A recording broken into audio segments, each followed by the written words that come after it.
Shabbat Shalom. Bishut Rabbanim. There are so many topics to talk about this Shabbat. So many important and relevant things and topics to share with you. So many events to reflect together.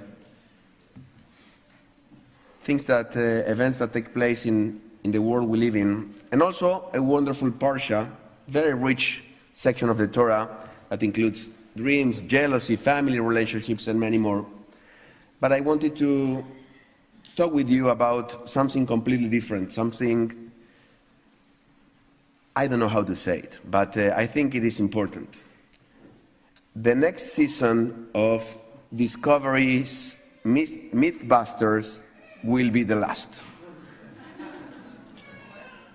The Mythbusters, the revolutionary reality series, one of the cable's long-running shows, will stage its final experiment during next year's 14th season after almost 250 episodes and almost 3,000 experiments.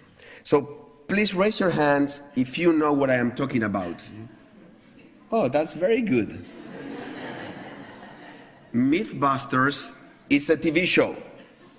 In the show, Adam Savage and Jamie Heineman try to validate or destroy different theories. For example, can dental floss can cut metal bars and you may escape from jail? What happens when you mix Mentos and soda or Diet Coke? Have you tried that? Don't try it at home. They were able to prove that you can survive in an island only with duct tape.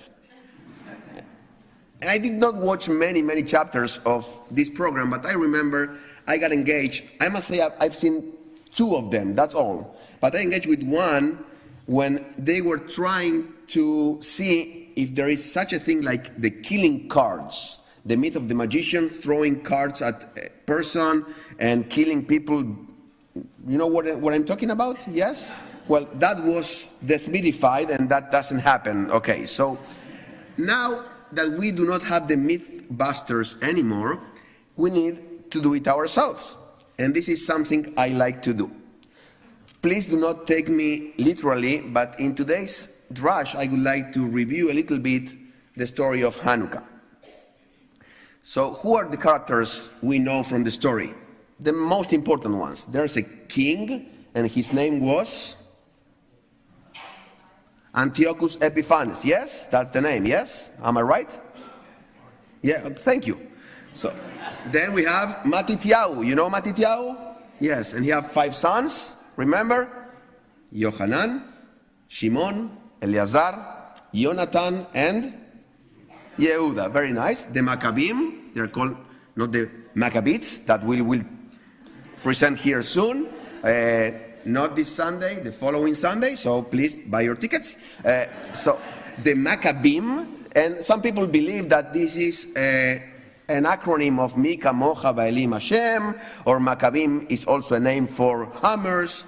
Okay, so we know these people from the little village of Modi'in.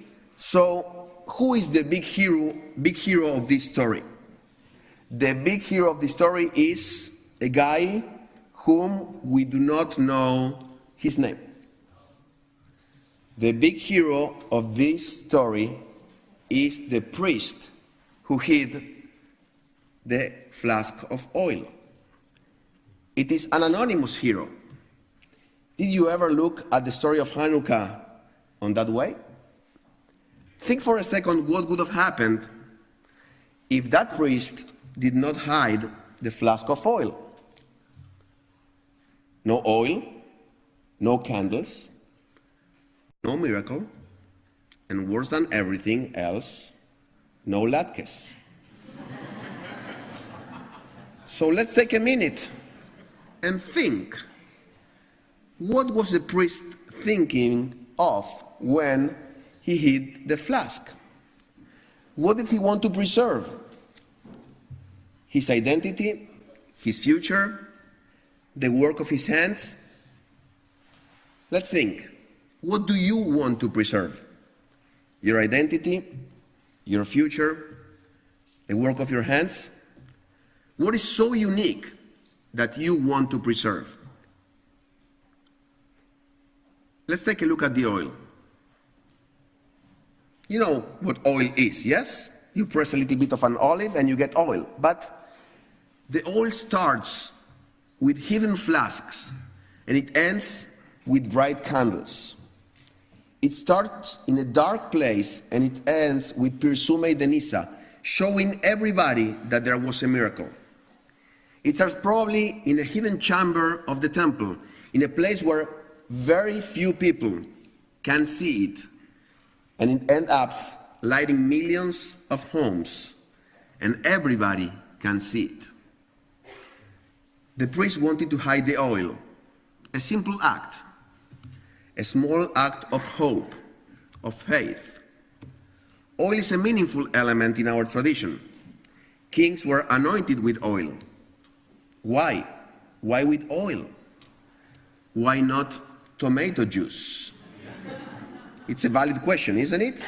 And we learned about that last Wednesday with our class in the morning. Why did the kings were anointed with oil and not, for example, tomato juice, orange juice, or whatever juice you want? Why not grape juice for Kiddush? I know you are going to tell me it stains. Well, doesn't the oil stain also? So the oil is an element that always goes higher.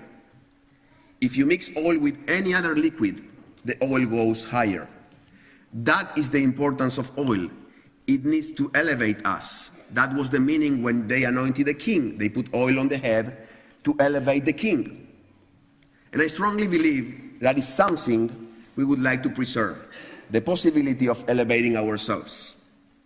We want to preserve the possibility of improving, of adding one more mitzvah, one more good deed, one more Torah lesson, one more word of support to someone else. That elevates ourselves. We look at the Maccabees as the heroes. Do not get me wrong, the Maccabees are and were huge heroes, okay? If you quote me, I will deny it. They were the heroes. But the way I want to read the story today and change the myth is thinking that the priest who hid the flask of oil was the hero too.